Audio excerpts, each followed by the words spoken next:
जय राम जी की। श्री वाल्मीकि रामायण युद्धकांड 100वां सर्ग। श्री राम और रावण का युद्ध। रावण की शक्ति से लक्ष्मण का मूर्छित होना तथा रावण का युद्ध से भागना।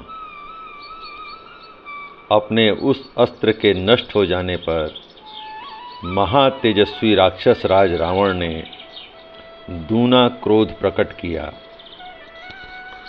उसने क्रोधवश श्री राम के ऊपर एक दूसरा भयंकर अस्त्र छोड़ने का आयोजन किया, जिसे मयासुर ने बनाया था। उस समय रावण के धनुष से वज्र के समान दृढ़ और दमकते हुए शूल, गदा, मूसल, मुदगर, कूटपास तथा चमचमाती असनी आदि भांति भांति के तीखे अस्त्र छूटने लगे, मानो प्रलय काल में वायु के विविध रूप प्रकट हो रहे हों। तब उस उत्तम अस्त्र के ज्ञाताओं में श्रेष्ठ महातेजस्वी श्रीमान रघुनाथ जी ने गांधर्व नामक श्रेष्ठ अस्त्र के द्वारा रावण के उस अस्त्र को शांत कर दिया। महात्मा रघुनाथ जी के द्वारा उस अस्त्र के प्रतिहत हो जाने पर रावण के नेत्र क्रोध से लाल हो गए और उसने सूर्यास्त्र का प्रयोग किया। फिर तो भयानक वेगशाली बुद्धिमान राक्षस दशग्रीव के धनुष से बड़े बड़े तेजस्वी चक्र प्रकट होने लगे। चंद्रमा और सूर्य आदि ग्रहों के समान आकार वाले वे दीप्तिमान अस्त्र शस्त्र सब ओर से प्रकट होते और गिरते थे। उनसे आकाश में प्रकाश छा गया और संपूर्ण दिशाएं उद्भासित हो उठीं। परंतु श्री रामचंद्र जी ने अपने बाण समूहों द्वारा सेना के मुहाने पर रावण के उन चक्रों और विचित्र आयुधों के टुकड़े टुकड़े कर डाले। उस अस्त्र को नष्ट हुआ देख राक्षस राज रावण ने 10 बाणों द्वारा श्री राम के सारे मर्म स्थानों में गहरी चोट पहुंचाई। रावण के विशाल धनुष से छूटे हुए उन 10 बाणों से घायल होने पर भी महातेजस्वी श्री रघुनाथ जी विचलित नहीं हुए। तत्पश्चात समर विजयी श्री रघुवीर ने अत्यंत कुपित हो बहुत से बाण मारकर रावण के सारे अंगों में घाव कर दिया। इसी बीच में शत्रु वीरों का संहार करने वाले महाबली रामानुज लक्ष्मण ने कुपित हो 7 सायक हाथ में ले लिया। उन महान वेगशाली सायकों द्वारा उन महातेजस्वी सुमित्रा कुमार ने रावण की ध्वजा के, जिसमें मनुष्य की खोपड़ी का चिन्ह था, कई टुकड़े कर डाले। इसके बाद महाबली श्रीमान लक्ष्मण ने एक बाण से उस राक्षस के सारथी का जगमगाते हुए कुंडलों से मंडित मस्तक काट दिया। इतना ही नहीं, लक्ष्मण ने 5 पैने बाण मारकर उस राक्षस राज के हाथी की सूंड के समान मोटे धनुष को भी काट डाला। तदंतर विभीषण ने उछलकर अपनी गदा से रावण के नील मेघ के समान कांति वाले सुंदर पर्वताकार घोड़ों को भी मार गिराया। घोड़ों के मारे जाने पर रावण अपने विशाल रथ से वेग पूर्वक कूद पड़ा और अपने भाई पर उसे बड़ा क्रोध आया। तब उस महान शक्तिशाली प्रतापी राक्षस राज ने विभीषण को मारने के लिए एक वज्र के समान प्रज्वलित शक्ति चलाई। वह शक्ति अभी विभीषण तक पहुँचने भी नहीं पाई थी कि लक्ष्मण ने 3 बाण मारकर उसे बीच में ही काट दिया। यह देख उस महासमर में वानरों को महान हर्षनाद गूंज उठा। सोने की माला से अलंकृत वह शक्ति 3 भागों में विभक्त होकर पृथ्वी पर गिर पड़ी, मानो आकाश से चिंगारियों सहित बड़ी भारी उल्का टूटकर गिरी हो।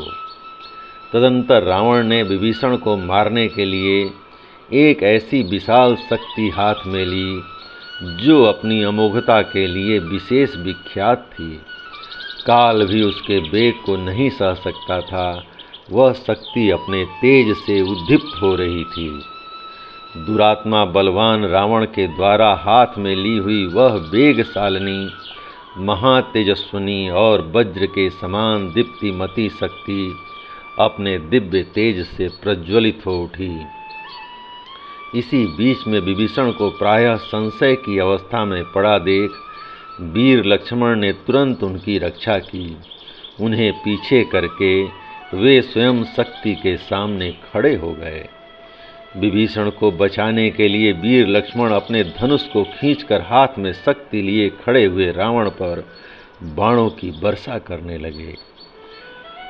महात्मा लक्ष्मण के छोड़े हुए बाण समूहों का निशाना बनकर रावण अपने भाई को मारने के पराक्रम से विमुख हो गया।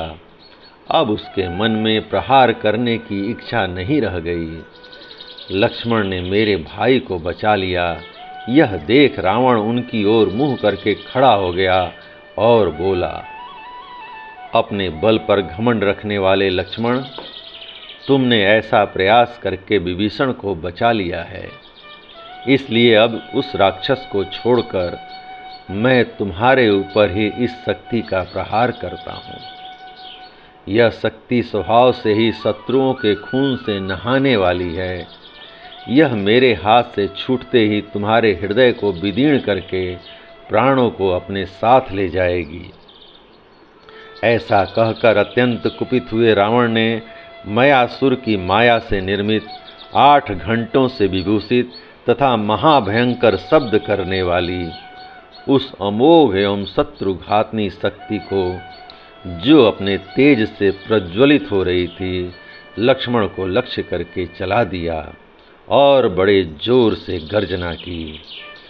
वज्र और अश्नि के समान गड़गड़ाहट पैदा करने वाली वह शक्ति युद्ध के मुहाने पर भयानक वेग से चलाई गई और लक्ष्मण को वेग पूर्वक लगी।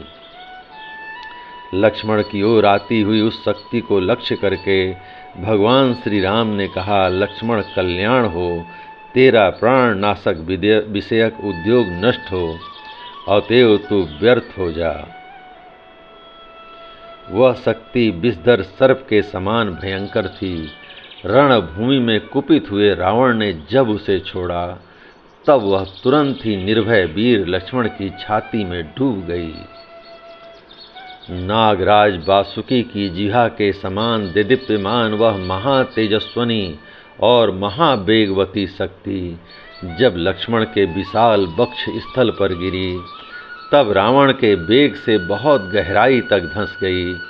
उस शक्ति से हृदय विदीर्ण हो जाने के कारण लक्ष्मण पृथ्वी पर गिर पड़े। महातेजस्वी रघुनाथ जी पास ही खड़े थे। वे लक्ष्मण को इस अवस्था में देखकर भातृ स्नेह के कारण मन ही मन विषाद में डूब गए। वे 2 घड़ी तक चिंता में डूबे रहे, फिर नेत्रों में आंसू भरकर प्रलय काल में प्रज्वलित हुई अग्नि के समान अत्यंत रोष से उद्दीप्त हो उठे। यह विषाद का समय नहीं है, ऐसा सोचकर श्री रघुनाथ जी रावण के वध का निश्चय करके महान प्रयत्न के द्वारा सारी शक्ति लगाकर और लक्ष्मण की ओर देखकर अत्यंत भयंकर युद्ध करने लगे। तत्पश्चात श्री राम ने उस महासमर में शक्ति से विदीर्ण हुए लक्ष्मण की ओर देखा। वे खून से लथपथ होकर पड़े थे और सर्पयुक्त पर्वत के समान जान पड़ते थे।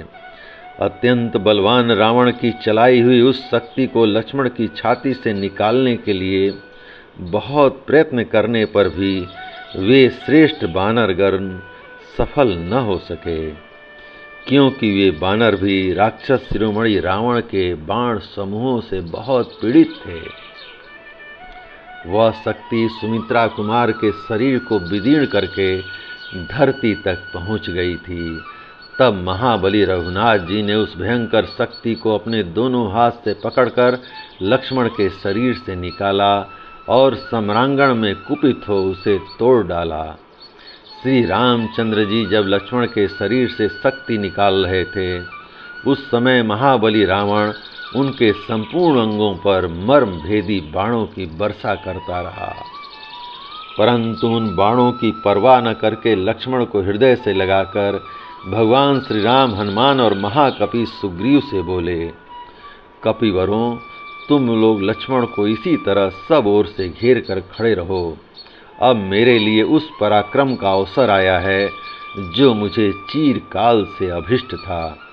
इस पापात्मा एवं पापपूर्ण विचार रखने वाले दसमुख रावण को अब मार डाला जाए, यही उचित है। जैसे पपीहे की ग्रीष्म ऋतु के अंत में मेघ के दर्शन की इच्छा रहती है, उसी प्रकार मैं भी इसका वध करने के लिए चीरकाल से इसे देखना चाहता था। वानरों, मैं इस मुहूर्त में तुम्हारे सामने यह सच्ची प्रतिज्ञा करके कहता हूँ कि कुछ ही देर में यह संसार रावण से रहित दिखाई देगा या राम से। मेरे राज्य का नाश, वन का निवास, दंडकारण्य की दौड़ धूप, विदेह कुमारी सीता का राक्षस द्वारा अपहरण तथा राक्षसों के साथ महासंग्राम, इन सब के कारण मुझे महाघोर दुख सहना पड़ा है और नरक के समान कष्ट उठाना पड़ा है, किंतु रणभूमि में रावण का वध करके आज मैं सारे दुखों से छुटकारा पा जाऊंगा। जिसके लिए मैं वानरों की यह विशाल सेना साथ लाया हूँ, जिसके कारण मैंने युद्ध में बाली का वध करके सुग्रीव को राज्य पर बैठाया है तथा जिसके उद्देश्य से समुद्र पर पुल बांधा और उसे पार किया, वह पापी रावण आज युद्ध में मेरी आंखों के सामने उपस्थित है। मेरे दृष्टिपथ में आकर अब वह जीवित रहने योग्य नहीं है। दृष्टि मात्र से संहारकारी विष का प्रसार करने वाले सर्प की आंखों के सामने आकर जैसे कोई मनुष्य जीवित नहीं बच सकता, अथवा जैसे विनीतानंदन गरुण की दृष्टि में पड़कर कोई महान सर्प जीवित नहीं बच सकता, उसी प्रकार आज रावण मेरे सामने आकर जीवित या सकुशल नहीं लौट सकता। दुर्धर्ष वानर शिरोमणियों, अब तुम लोग पर्वत के शिखरों पर बैठकर मेरे और रावण के इस युद्ध को सुखपूर्वक देखो।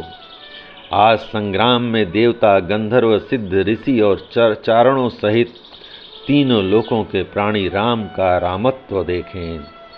आज मैं यह पराक्रम प्रकट करूंगा जिसकी जब तक यह पृथ्वी कायम रहेगी तब तक चराचर जगत के जीव और देवता भी सदा लोक में एकत्र होकर चर्चा करेंगे और जिस प्रकार युद्ध हुआ है उसे एक दूसरे से कहेंगे। ऐसा कहकर भगवान श्री राम सावधान हो अपने स्वर्ण भूषित तीखे बाणों से रणभूमि में दशानन रावण को घायल करने लगे। इसी प्रकार जैसे मेघ जल की धारा गिराता है, उसी तरह रावण भी श्री राम पर चमकीले नराचों और मूसलों की वर्षा करने लगा।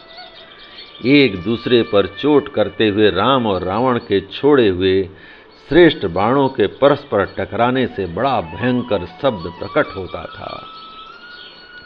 श्री राम और रावण के बाण परस्पर छिन्न भिन्न होकर आकाश से पृथ्वी पर गिर पड़ते थे। उस समय उनके अग्रभाग बड़े उद्दीप्त दिखाई देते थे। राम और रावण के धनुष की प्रत्यंचा से प्रकट हुई महान टंकार ध्वनि समस्त प्राणियों के मन में त्रास उत्पन्न कर देती थी और बड़ी अद्भुत प्रतीत होती थी। जैसे वायु के थपेड़े खाकर मेघ छिन्न भिन्न हो जाता है, उसी प्रकार दीप्तिमान धनुष धारण करने वाले महात्मा श्री राम के बाण समूहों की वर्षा से आहत एवं पीड़ित हुआ रावण भय के मारे वहां से भाग गया। जय राम जी की। इस प्रकार श्री वाल्मीकि निर्मित आर्ष रामायण आदि काव्य के युद्ध कांड का 100वां सर्ग प्रभु श्री राम की कृपा से पूर्ण हुआ। जय राम जी की।